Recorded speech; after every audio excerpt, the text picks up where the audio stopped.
sindiket dadah tumpas, 17 individu dicekup.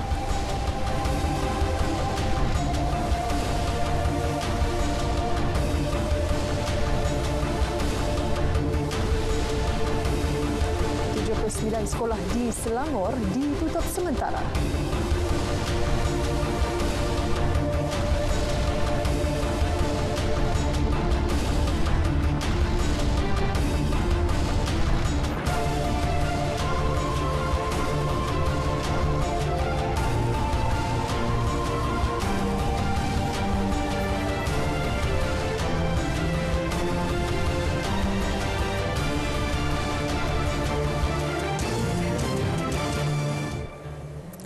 Assalamualaikum dan salam sejahtera. Berita wilayah edisi Isnin 26 April 2021. Anda bersama saya Fazim dan rakan jurubahasa isyarat Khairun Nisako. Terus bersama kami untuk perkembangan berita dari seluruh negara.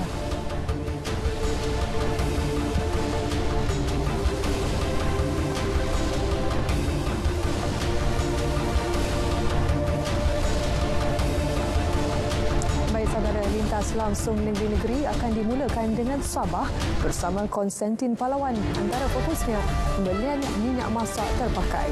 Diikuti Melaka yang membawakan pencapaian caruman perkeso penghantar makanan dan akan disampaikan oleh Nur Syafi Nasari. Dan akhir sekali, ratusan warga emas terima suntikan vaksin. Antara yang menarik bakal dikongsi Vanessa Merin dari Bumi Kenyala. Terus setia sejam bersama Berita Wilayah.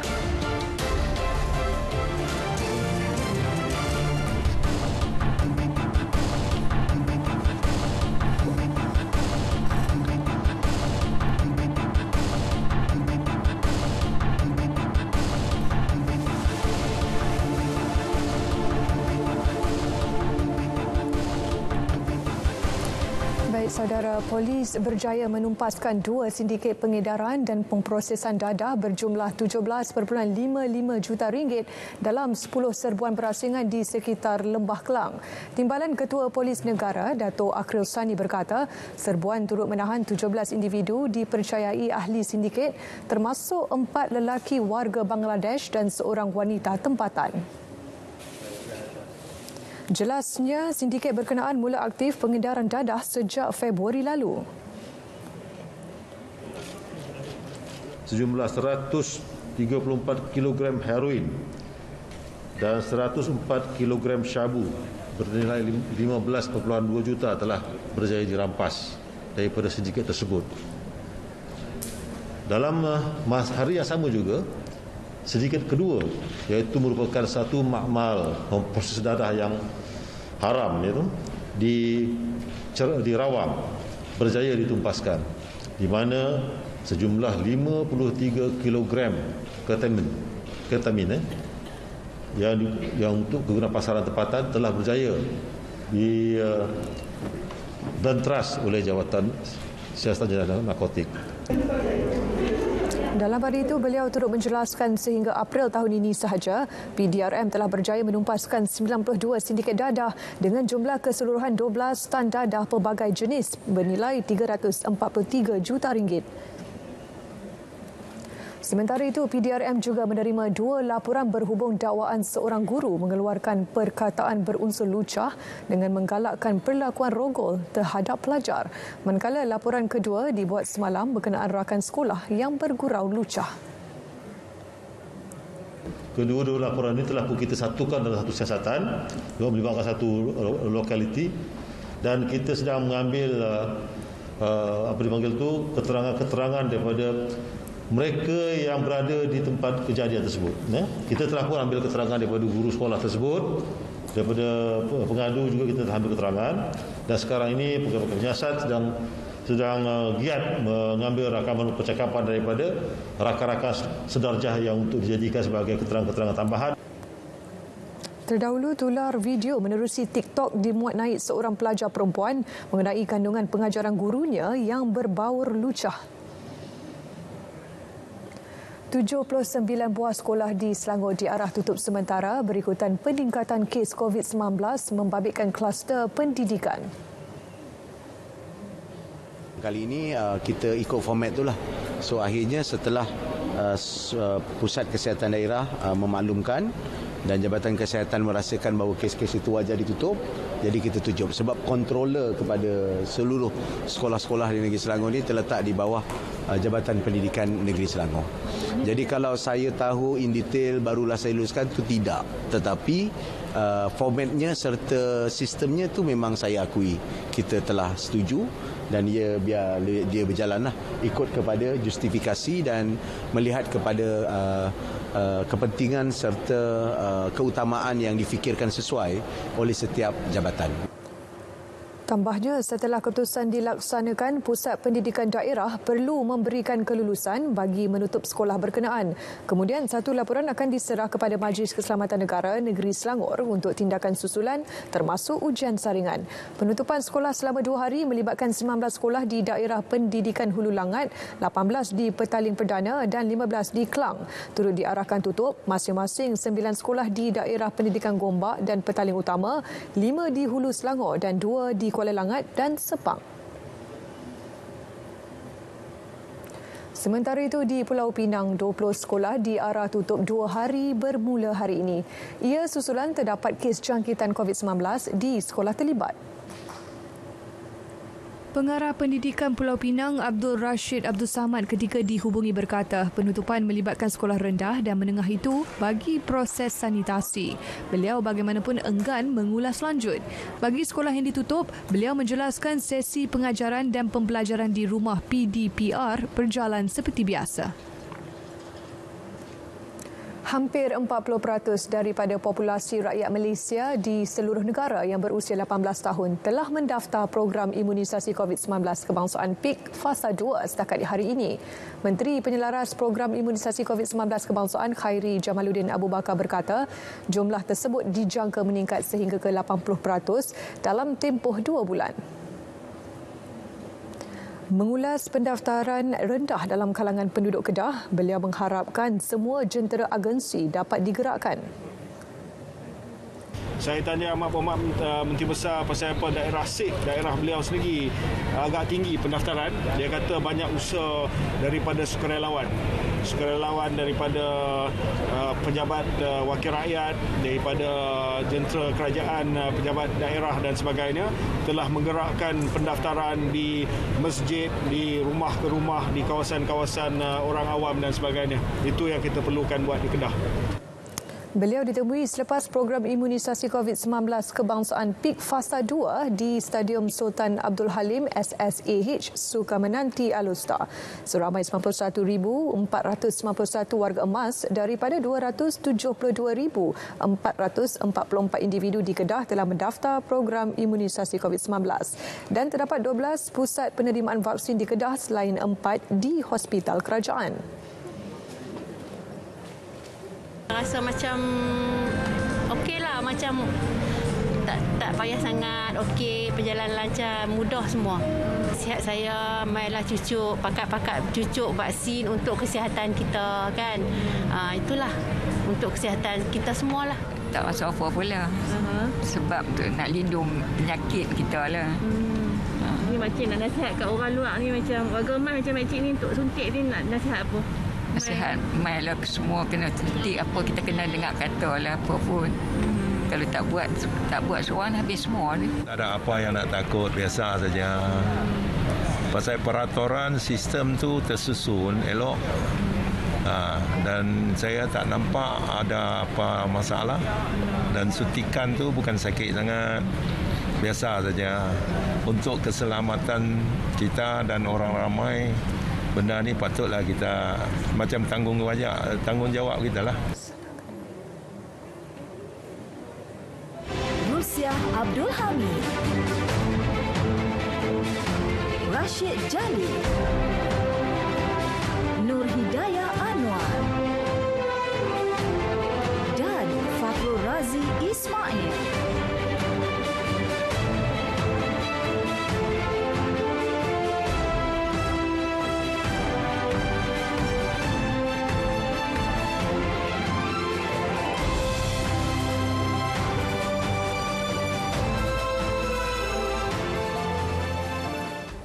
Baik, bertemu kembali. Jelajah Ramadan Kedah FM kini berada di lokasi ketiga selepas menjelajah ke dua lokasi iaitu Pondok Tasak Ma'had Tahfizul Quran dan melakukan ziarah kasih di kawasan Dewan Undangan Negeri di Bukit Pinang Pokok Sena Kedah.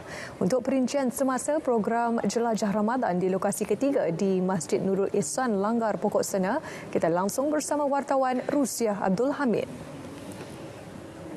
Silakan Rusia. Terima kasih Ifah di Angkasa Puri. Saya kini bersiaran secara langsung di pekarangan Masjid Nurul Ihsan Langgar Pokok Sena. Pelbagai program akan diadakan di masjid ini. Dan untuk mengetahui pengisiannya, kita bersama dengan Pengerusi Jawatankuasa Penerangan Komunikasi Multimedia dan KPD NHCP Kedah, YB Romani Wan Salin. Terima kasih YB kerana sudi bersama kami untuk petang ini. Sama-sama, alhamdulillah.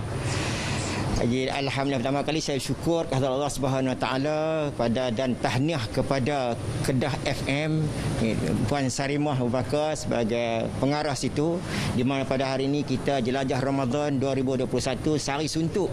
Jadi petang ni insya-Allah kita bersama ada program iaitu tazkirah yang disampaikan oleh Pegawai Agama Kota Start Syekh Faisal Umar, dan kita akan teruskan bagi sumbangan pada 10 anak yatim dan ibu tunggal, dan insya-Allah kita berbuka puasa di sini semua dan jemaah masjid, dan selepas itu kita beredat lah kerana kita berletih dah sehari ini suntuk. Jadi sejak daripada pagi tadi kita telah konvoi daripada RTM dan terus kepada Mahat Tahfiz di Langgar, dan kita menyantuni 5 penduduk yang ibu yang terlantar. Kita tengok alhamdulillah. Dan saya ucap tahniah pada Kedah FM. I love Kedah FTM. So okey kan? YB, difahamkan ada 10 anak yatim dan ibu tunggal yang akan menerima sumbangan. Itu sempena untuk hari raya lah, sebagai persiapan. Ya, insya-Allah. Dan juga kita akan bagi sumbangan pada 10 anak yatim dan 10 ibu tunggal, dan sama-sama kita Kedah FM sendiri bagi sumbangan handphone, dan kita bagi top up sikitlah kewangan untuk bekalan ataupun untuk mengurangkan bebanan pada anak ibu tunggal. Kita menyantuni anak yatim lah pertama kali untuk dalam keadaan suasana menyambut Aidilfitri ini, insya-Allah, supaya dapat menggembirakan hati mereka. Dan saya tahniahlah pada Kedah FM yang buat program seperti ini. Insya-Allah program ini saya difahamkan program yang terbaik akan diteruskan oleh Kedah FM sentiasa. InsyaAllah lepas ni kita akan buat pada tempat-tempat lain lagi lah. InsyaAllah satu program yang terbaik lah.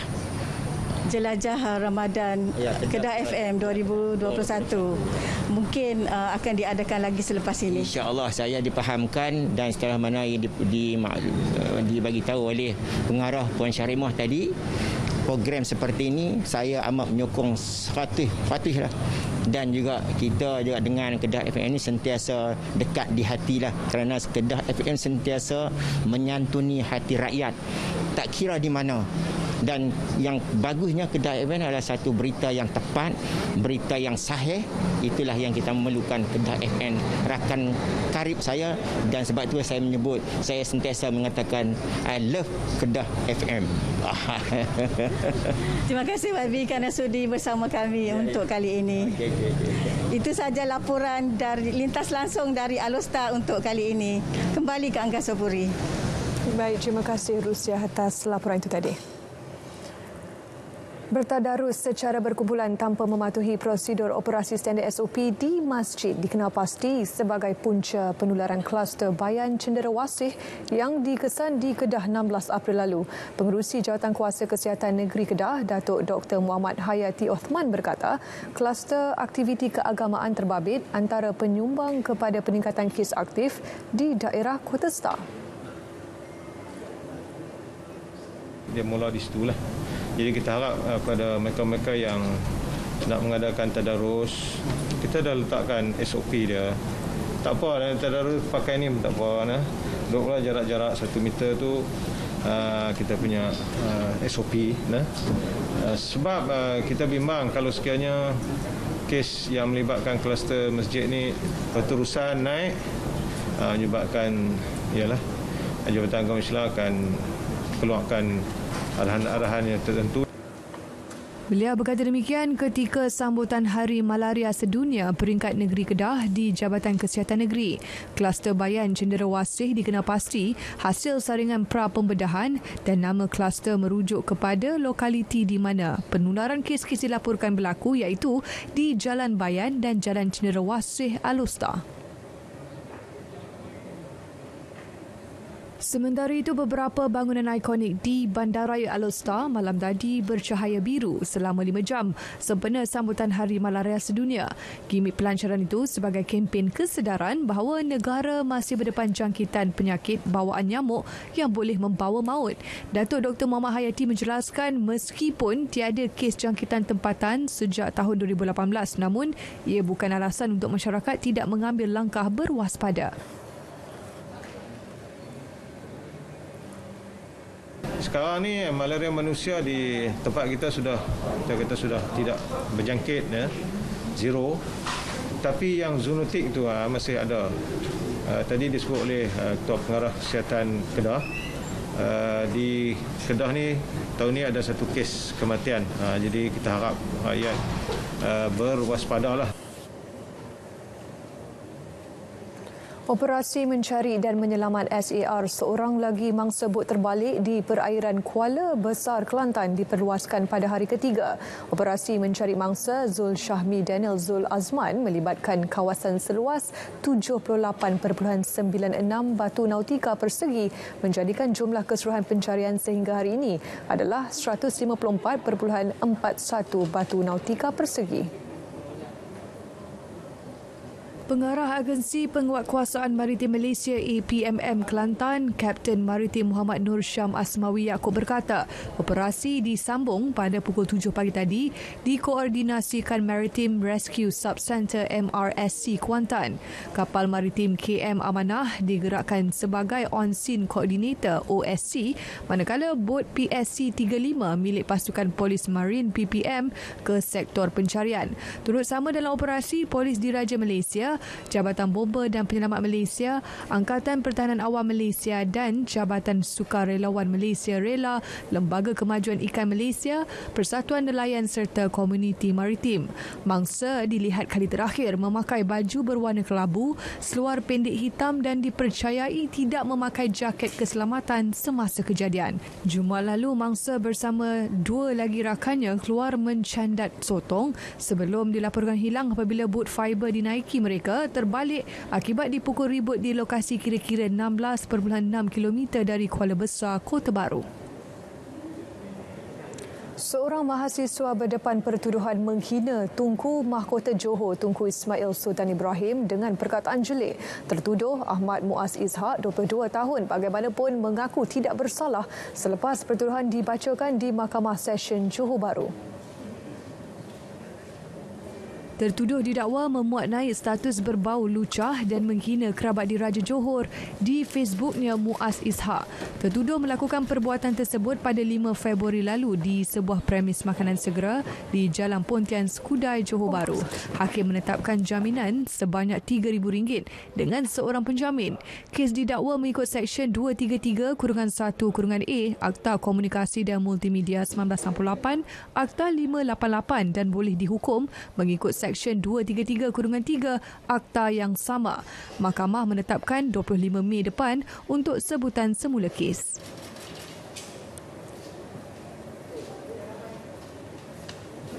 Baik saudara, seperti biasa sebelum ke lintas langsung negeri-negeri, kita ikuti laporan cuaca semasa oleh Jabatan Meteorologi bersama pegawainya Wan Muhammad Hafiz Husin.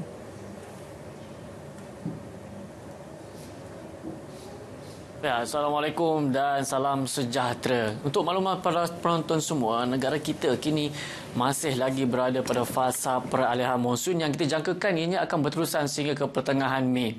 Dan secara klimatologinya, memang kita akan menerima pengaruh angin daripada pelbagai hala dengan kelajuan yang agak lemah sekitar 10 hingga ke 20 km sejam. Dan dengan keadaan angin yang kurang signifikan buat masa kini, Malaysia tidak mengeluarkan sebarang amaran angin kencang serta lok bergelora di mana-mana kawasan perairan dan di rantauan kereta. Selain daripada itu juga, hujan lebat, ribut petir juga boleh berlaku dalam tempoh waktu petang dan juga awal malam, terutamanya di bahagian pantai barat dan juga pedalaman Semenanjung. Baiklah, kita akan beralih ke paparan imej satelit bagi melihat apa yang berlaku sebenarnya pada ketika ini. Dan pada ketika ini terdapat banyak kelompok awan aktif yang melitupi Semenanjung Malaysia. Begitu juga sebahagian bahagian melibatkan bahagian Tawau, Sandakan dan juga di bahagian Kudat, yang menunjukkan pada ketika ini negeri-negeri ini sedang mengalami hujan berserta ribut petir. Dan bagi melihat keadaan ini yang lebih terperinci, kita akan beralih kepada paparan imej gambar radar. Pada ketika ini jelas menunjukkan hujan berserta ribut petir kini sedang berlaku di hampir ke semua negeri di Semenanjung Malaysia seperti apa yang diramalkan, kecuali di bahagian utara melibatkan negeri Perlis, Pulau Pinang dan juga di negeri Melaka. Dan hujan yang berlaku pada awal tengah hari tadi nampaknya sudah pemberaan surada di bahagian barat, tetapi di bahagian tengah, di bahagian pedalaman dan juga di bahagian timur masih lagi berlaku hujan berserta ribut petir, dan kita jangkakan ianya akan berlanjutan sehingga ke malam nanti. Jadi pada anda semua yang mana ingin pulang ke rumah, pulang pada tempat kerja ataupun ingin membeli juadah berbuka puasa, diminta untuk lebih berhati-hati. Baiklah, seterusnya kita akan beralih ke paparan gambar radar bagi negeri Sabah dan Sarawak. Di negeri Sabah, buat masa kini hujan di satu tempat masih lagi berlaku, melibatkan di bahagian Sandakan, di bahagian Kudat dan juga di bahagian pedalaman. Dan hujan ini akan berangsur dalam tempoh 2 hingga ke 3 jam sahaja. Begitu juga di negeri Sarawak yang melibatkan di bahagian Limbang, di bahagian Miri, di bahagian Kapit dan juga di bahagian Bintulu dan juga Muka. InsyaAllah juga akan berangsur dalam tempoh 2 hingga ke 3 jam sahaja. Baiklah, sebelum pisah kita lihat ramalan cuaca bagi bandar-bandar utama di seluruh Malaysia. Sekian Permit Malaysia, saya Wan Hafiz. Assalamualaikum dan salam sejahtera.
Saudara, inisiatif pembelian minyak masak terpakai antara perkongsian menarik yang akan dikongsikan RTM Kota Kinabalu. Untuk itu, kita terus bersama Konstantin Palawan di sana.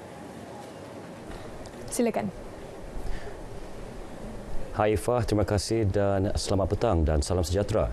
Usaha Dewan Bandaraya Kota Kinabalu di BKK mewujudkan program membeli minyak masak terpakai di Pusat Lestari Kota Kinabalu mendapat sambutan menggalakkan daripada orang ramai. Program itu bukan sahaja mendidik masyarakat mengenai kepentingan penjagaan dan pemuliharaan alam sekitar, malah menjana pendapatan masyarakat. Menurut Pegawai Tadbir Jabatan Pengurusan Sisa Pepejal DBKK, Rubia Ento, pusat membeli minyak masak terpakai dibuka setiap hujung minggu bermula 9 pagi hingga 1 tengah hari. Walaupun baru diperkenalkan, tetapi mendapat sambutan yang baik. Kita harap nanti pengunjung akan lebih ramai yang datanglah setelah tahu dia punya kewujudan ni Pusat Lestari ni. Macam yang minyak tu pun yang kami promote baru-baru. Kalau orang awam yang menghantar minyak terpakai itu di sini, mereka akan dibayar melalui dengan cara tunai ataupun bos untuk sekilo RM1.50. Rubiah ditemui RTM di Pusat Lestari Kota Kinabalu yang terletak di Dewan Masyarakat Kota Kinabalu. Bagi orang awam, usaha di BKK berkenaan amat bertepatan. Ini sangat baik sebab contohnya macam yang minyak terpakai ni, selama ni kita tiada tempat untuk buang. Jadi saya pun tidak pastilah macam mana kita buang minyak di rumah kan. Tapi ini sangat baik sebab kita hantar dan kita dapat cash. Hari itu saya kan tengok di WhatsApp. So ada orang post lah. So saya bilang, bagus lah ni program. So saya bilang, bagus kami collect lah itu baju semua bagi diorang lah. Ada yang perlu juga kan. So daripada kita simpan, itu barang lama kan pandai koyak lah. Just very waste lah kan. Selain menerima sumbangan barangan terpakai seperti pakaian, buku, barangan dapur, permainan kanak-kanak, beg dan kasut, pusat berkenaan turut menyediakan perkhidmatan seperti membaiki kasut, menjahit pakaian, baik pulih telefon, komputer dan barangan elektrik. Sepanjang bulan Ramadan, Pusat Lestari tersebut dibuka setiap hari bermula 8 pagi hingga 3 petang. Ia diwujudkan untuk menggalakkan penggunaan semula sekaligus mengurangkan penjanaan sampah dalam kawasan Bandaraya Kota Kinabalu. Tindakan pantas anggota Jabatan Bomba dan Penyelamat Malaysia JBPM berjaya menangkap semula seekor buaya yang terlepas dari kurungan di Pusat Pembiakan Bakaan Itik milik Jabatan Veteriner Sabah di Kionsom Inanam pagi tadi. Buaya jantan seberat 300 kg yang diternak oleh Jabatan Berkenaan ditangkap dengan kerjasama Unit Menyelamat Jabatan Perlindungan Hidupan Liar Sabah dari Taman Lokawi. Menurut kenyataan Balai Bomba dan Penyelamat BBP Lintas, kejayaan itu merupakan kes pertama balai berkenaan membabitkan operasi menangkap buaya. BBP Lintas menerima panggilan kecemasan pada pukul 8.43 pagi lalu menggegaskan 11 anggota diketuai Penguasa Bomba Kanan 2 Muhammad Hazrul Nizam Muhammad Zain. Buaya sepanjang kira-kira 3 meter itu dipercayai terlepas dari kurungan. Buaya berkenaan kemudian dimasukkan semula ke dalam kurungan asal. Bagaimanapun hasil pemeriksaan, pasukan bomba mendapati 2 daripada 3 peta kurungan tersebut tidak lagi selamat digunakan. Justru Jabatan Veteriner dinasihati membaik pulih kurungan tersebut dan menempatkan buaya berkenaan yang sudah dipelihara sejak tahun 80-an di Taman Lokawi sementara proses baik pulih kandang dijalankan. Kebajikan keluarga mangsa kebakaran di Jalan Lokawi Lama, Kampung Dumpil Putatan malam Rabu lalu mendapat perhatian Pejabat Parti Islam se-Malaysia PAS kawasan Putatan. Sumbangan diharap dapat meringankan beban 17 keluarga terlibat. Sumbangan berupa 100 set juadah berbuka puasa, wang tunai dan barangan keperluan harian disampaikan Setiausaha PAS Sabah yang juga Ahli Dewan Undangan Negeri dilantik, Dr. Ali Akbar Gulasan. Kita akan melihat secara berterusan, kita meletakkan PAS Putatan untuk melihat, memantau keadaan di sini. Keperluan dari semasa ke semasa, kita akan tengok mungkin menjelang Hari Raya keperluan itu berbeza. Jadi kita berjanji akan turun semula. Dr. Ali Akbar ditemui RTM selepas menyerahkan sumbangan kepada mangsa kebakaran Kampung Dumpil Putatan. Beliau juga berkata PAS Sabah akan bekerjasama dengan NGO untuk meneruskan program kebajikan bagi membantu golongan yang ditimpa musibah. Pusat Zakat Sabah menerima zakat perniagaan daripada Maybank Berhad Cawangan Sabah berjumlah RM688,419.40 bagi tahun 2020. Majlis penyerahan zakat tersebut berlangsung di Istana Negeri Kota Kinabalu. Majlis penyerahan zakat disempurnakan Pengurus Maybank Berhad Cawangan Sabah dan Labuan Abbas C.K. Yahya kepada Setiausaha Majlis Ugama Islam Sabah MUIS Ramlan Awang Ali untuk diserahkan kepada Pusat Zakat Sabah PZS.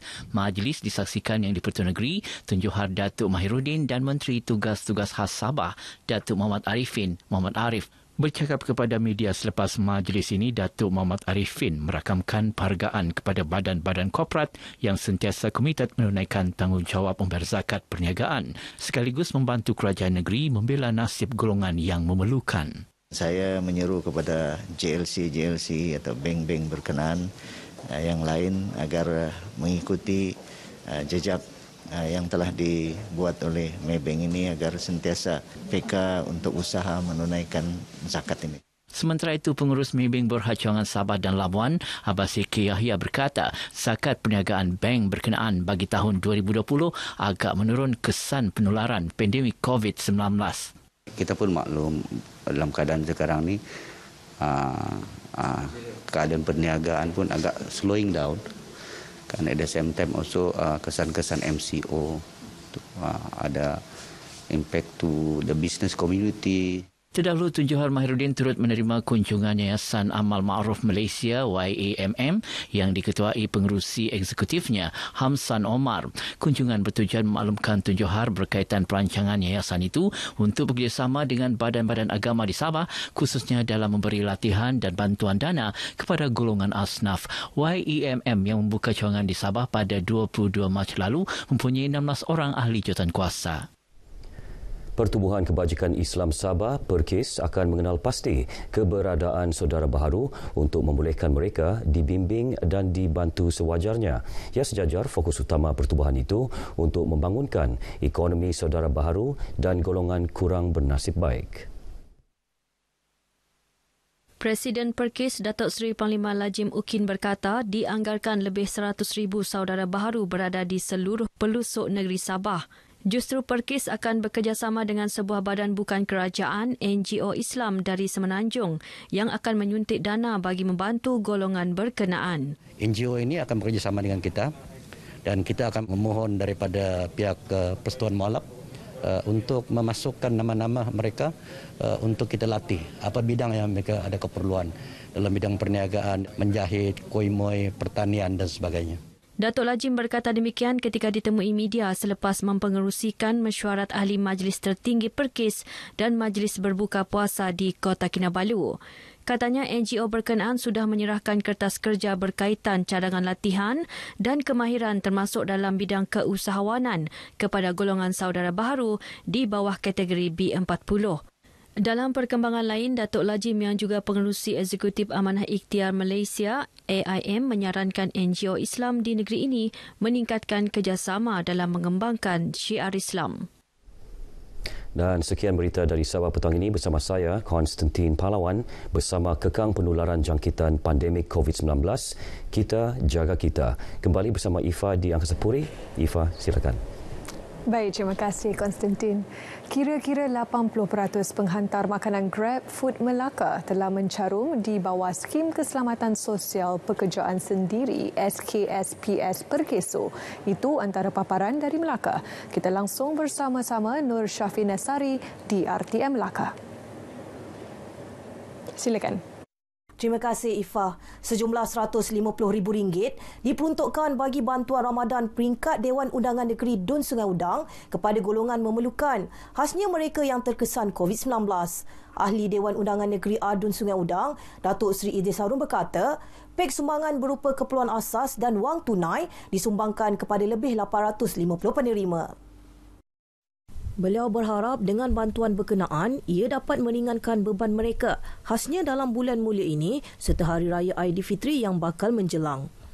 Jadi ini semua kita lakukan di dalam program penyampaian sumbangan yang berupa beras, minyak, bahan makanan, kit makanan, kurma dan juga wang tunai. Ya, insya-Allah mereka gembira menerimanya. Kita bagi hampir 1,000 orang dengan nilai RM150 satu pemberian. Jadi secara kira-kiranya kita memperuntukkan sebanyak RM150,000 bagi tujuan penyampaian sumbangan Ramadan bagi tahun ini. Beliau berkata demikian selepas menyampaikan sumbangan berkenaan di Kompleks Japurun Sungai Udang. Dalam pada itu, Datuk Seri Idris berkata, penerimaan program imunisasi COVID-19 kebangsaan PICK di Dun Sungai Udang sangat menggalakkan. Jelasnya semua pihak memainkan peranan dalam memberi kesedaran kepentingan suntikan vaksin untuk kesejahteraan rakyat di negara ini. Lebih 20 tan sisa fabrik berjaya dikumpulkan Perbadanan Pengurusan Sisa Pepejal dan Pembersihan Awam SW Kop Melaka dalam tempoh 3 bulan pertama tahun ini. Sisa fabrik berjaya dikumpulkan melalui pelbagai program yang dianjurkan termasuk Trash to Cash. Jelas pengarah SW Kop Melaka, Khairul Adha Abdul Muttalib, sisa fabrik antarbarangan yang digalakkan untuk dikitar semula.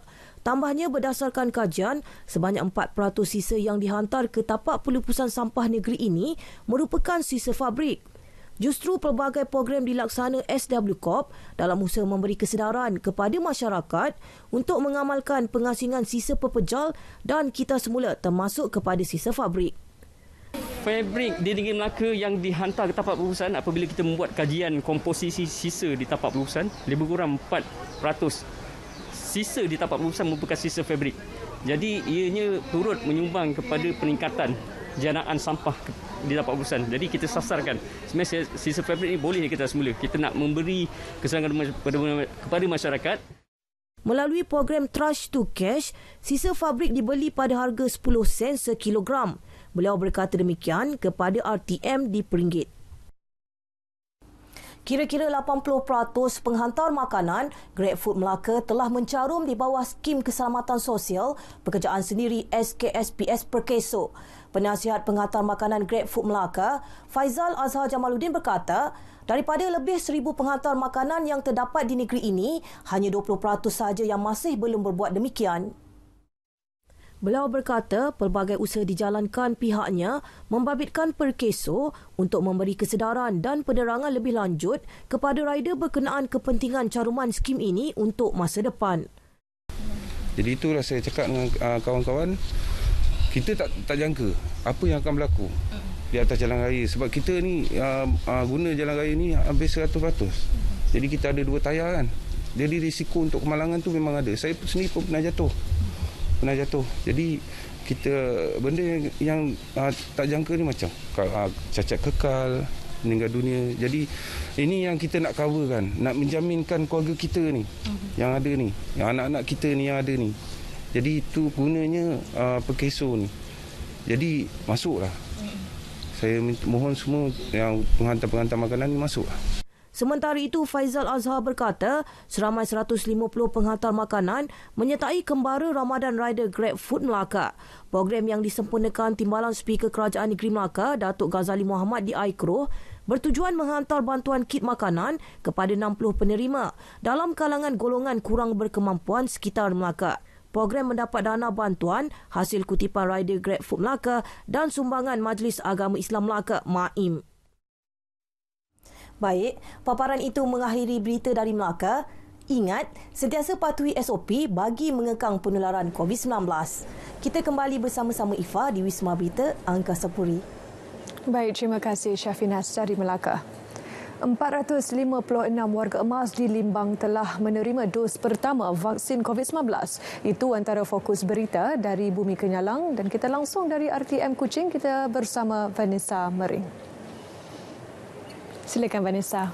Terima kasih Ifah, salam sejahtera dan salam hormat. Seramai 456 warga emas di Limbang telah menerima suntikan vaksin COVID-19 bagi dos pertama di bawah program imunisasi COVID-19 kebangsaan fasa kedua yang berlangsung di Pusat Pemberian Vaksin Dewan Suara Limbang. Daripada jumlah itu, 228 individu telah menerima suntikan vaksin pada Sabtu, manakala selebihnya menerima suntikan semalam melibatkan warga emas berusia 60 tahun dan ke atas. Kebanyakan warga emas yang ditemui menyambut baik program berkenaan. Pendapat saya sendiri merasa tak ada apa-apa lah. Sebab saya sudah divaksin kemarin. So, sekarang sudah almost 24 hours, 24 jam. Saya tak ada apa-apa lah. Jadi, saya rasa tidak ada masalah. Tidak patut kita takut. Kita sepatutnya Parlimen tadi mau divaksinasi. Saya penyiapan, saya rasa bersyukur dan terima kasih pada kerajaan kita lah beratin supaya kami boleh bebas berjalan. Lagi-lagi seperti saya, anak saya sini-sini, saya rasa bersyukur dan rasa lapang dada saya. Sementara itu, Ahli Dewan Undangan Negeri Adun Batu Danau, Paulus Palu Gumbang berkata, pelaksanaan program vaksinasi melibatkan warga emas disifatkan amat berjaya. Jadi saya selaku wakil rakyat, saya memang gembira sambutan ini, amat baik dan bagi mereka-mereka yang belum menerima ataupun belum dimaklumkan mengenai temu janji masing-masing, saya galakkan mereka ini semak kembali dalam bagi mereka yang mendaftar dalam MySejahtera untuk selalu melihat di dalam MySejahtera untuk temu janji. Justru beliau memohon bagi individu yang masih belum mendaftar untuk mendaftar sebagai penerima vaksin melalui aplikasi MySejahtera, klinik-klinik berdekatan atau melalui Jawatan Kuasa Kemajuan dan Keselamatan Kampung JKKK masing-masing. Bagi yang telah berdaftar melalui JKKK, beliau turut dimaklumkan permohonan telah dihantar dan kini hanya menunggu giliran sebagai penerima vaksin kumpulan seterusnya. Penduduk di kawasan Tanjung Datu dinasihatkan untuk terus membudayakan norma baru dalam kehidupan seharian dengan mematuhi prosedur operasi standard SOP sedia ada. Ahli Dewan Undangan Negeri Adun Tanjung Datu, Dato' Ahmad Jamilah Anu memaklumkan ia susulan daripada daerah Lundu yang bertukar ke status jingga daripada status kuning setelah merekodkan 36 kes jangkitan tempatan dalam tempoh 14 hari lepas. Jelas Dato' Ahmad Jamilah bagi peperangan COVID-19 ini hanya dapat diatasi dengan kerjasama semua pihak dengan mematuhi SOP yang ditetapkan seperti menghadkan pergerakan dan keluar apabila perlu saja. Beliau menyatakan demikian ketika dihubungi pemberita RTM. Sementara itu, tinjauan kru RTM ke kawasan Perintah Kawalan Pergerakan diperketatkan PKPD di Kampung Siling Dayak Lundu mendapati keadaan lengang, tiada aktiviti keluar masuk penduduk dan laluan juga dikawal oleh pegawai polis serta dibantu oleh pasukan rela. PKPD di kawasan itu dilaksanakan selama 14 hari bermula 23 April lalu sehingga 6 Mei depan melibatkan 105 ketua isi rumah terdiri daripada 316 penduduk. Penularan jangkitan COVID-19 boleh dielakkan di Miri khasnya ketika perayaan Hari Raya Aidilfitri jika masyarakat memberi kerjasama tinggi dengan mematuhi prosedur operasi standard SOP. Datuk Bandar Miri Adam Yee Siu Sang berkata usaha ini penting untuk melandaikan lekuk COVID-19. Sehubungan itu, Ademi menyatakan beberapa langkah telah diambil bagi mengurangkan pertembungan fizikal antaranya dengan penutupan pasar tani, pasar tamu dan pasar terbuka Pantai Lutong. Hopefully, if we can control the spread, then maybe we by Hari Raya time we may have a little bit more relaxed SOP lah. But if not, then I think probably we will not be able to celebrate Hari Raya as well. Beliau ditemui pemberita selepas hadir dalam program pengagihan bubur lambuk anjuran seberkas cawangan Piasau di Kampung Lereng Bukit Miri. Ademi yang hadir mewakili Menteri Muda Pelancongan, Kesenian dan Kebudayaan Datuk Sebastian Ting Chiu Yu berharap agar sumbangan itu dapat meringankan beban golongan yang memerlukan selain mengerat hubungan yang baik antara masyarakat.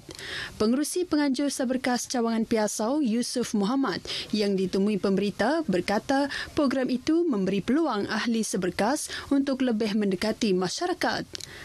Adalah bagi memberikan peluang kepada ahli-ahli seberkas untuk memberikan sumbangan melalui seberkas cawangan-cawangan ataupun unit-unit di setiap cawangan. Sebanyak 8 buah kampung di bawah seberkas cawangan Piasau dipilih untuk diadakan program bubur lambuk tersebut yang dijangka berlangsung sehingga minggu hadapan. Program kesedaran pemasaran makanan tradisi Sarawak di Singapura menerima dorongan daripada kedai serbaneka 24 jam 7-Eleven melalui pelancaran produk baharu syarikat itu iaitu resepi asli kolok mi Sarawak.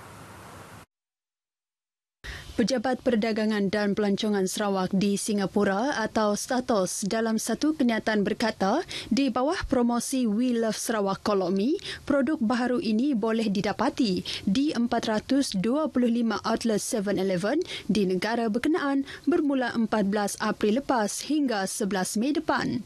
Dengan pembelian produk itu di kedai serbaneka terbabit, pembeli layak untuk memenangi 2 tiket bagi menikmati pelancongan jejak makanan Sarawak Sarawak di Singapura.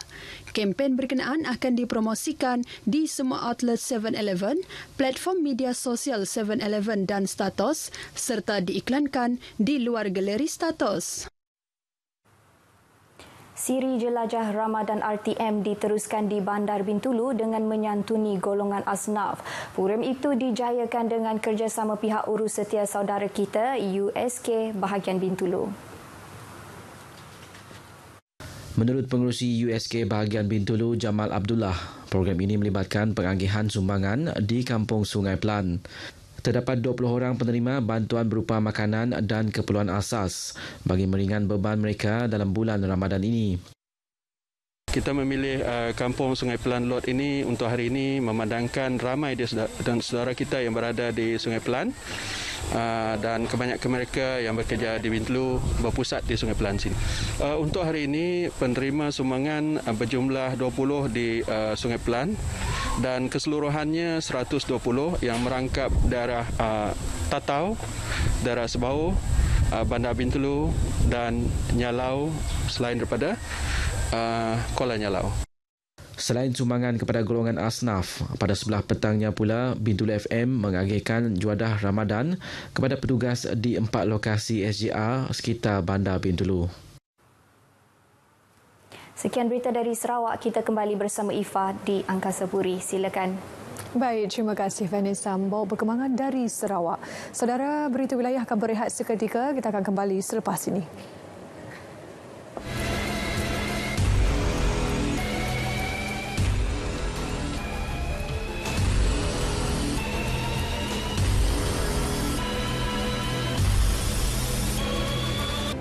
Bertemu kembali. Semakin ramai golongan penggiat seni tanah air mencuburi bidang baharu bagi meneruskan kelangsungan hidup.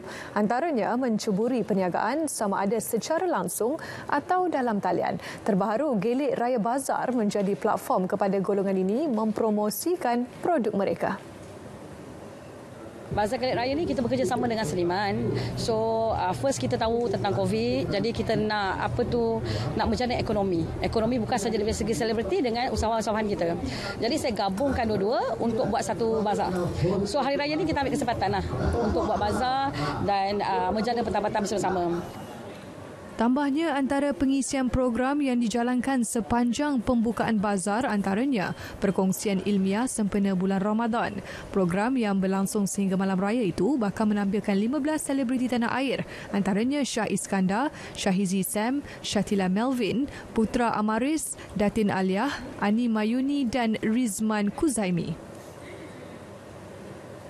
Baik, sedikit perkembangan sukan. Kementerian Belia dan Sukan KBS beri ruang sepenuhnya kepada Persatuan Badminton Malaysia BAM bagi menentukan latihan skuad senior kebangsaan yang sepatutnya disambung Selasa ini.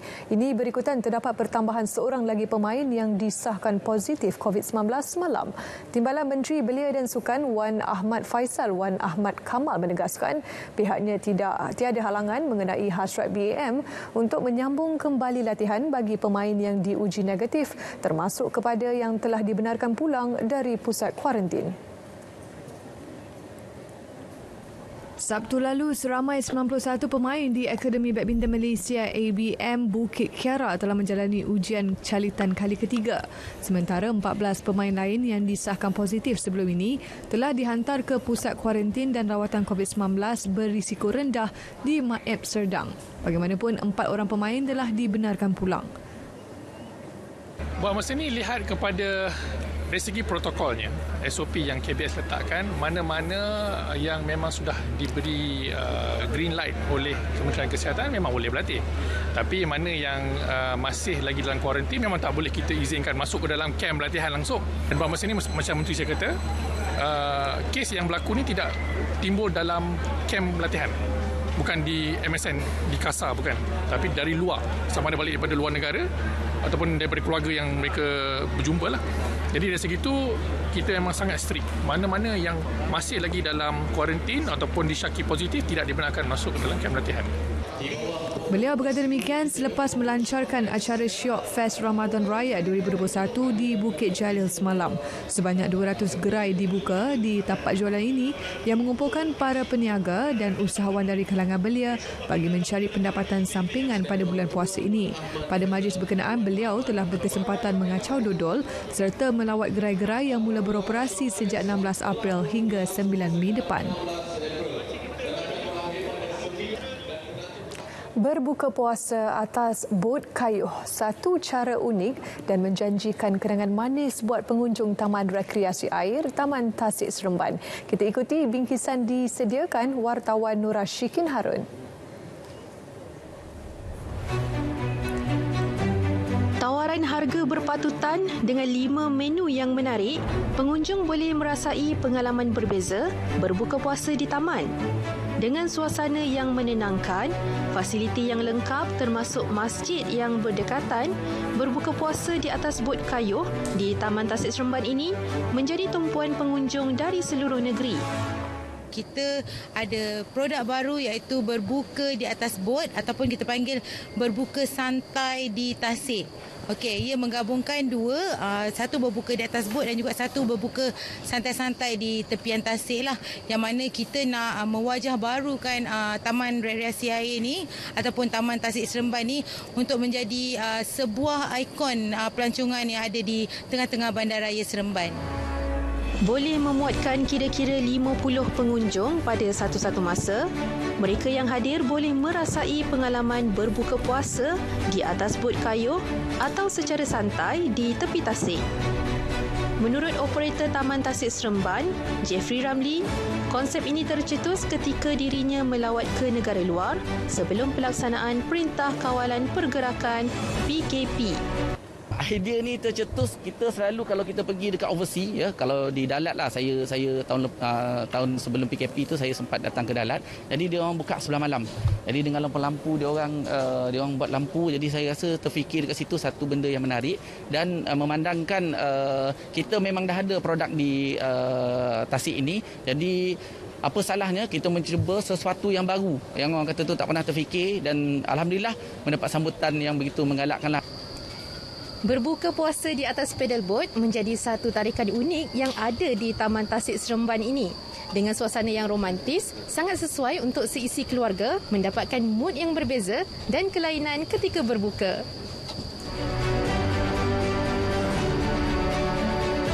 Bagi pengunjung, tawaran menarik dengan suasana menggamit jiwa antara daya penarik mereka memilih untuk berbuka puasa di sini. Memang best lah tu yang nak cuba tu, sebab dah lama tak pergi kawasan ni. Sebab dulu kan kawasan ni tertutup kan, suram. So dah ada yang ni baru nak try cuba. Apa lagi yang nak teroka kat sini, apa lagi ada baru. Nampak dia punya situasi dan keadaan dia sangat menarik. Lepas tu dengan package-package yang dia sediakan tu sangat murah. Jadi tak rugilah untuk mencuba sesuatu yang baru. Kemana pun kita pergi, untuk meraih hari istimewa mahupun ingin mencipta kenangan manis, alam semula jadi antara yang pasti dapat memberi kepuasan dan ketenangan. Nur Rashikin Harun, Berita RTM.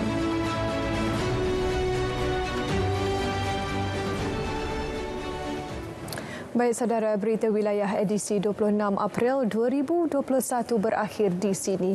Terus patuhi SOP pencegahan COVID-19, lindung diri, lindung semua. Saya Ifah Hazim, dengan itu Assalamualaikum dan salam hormat.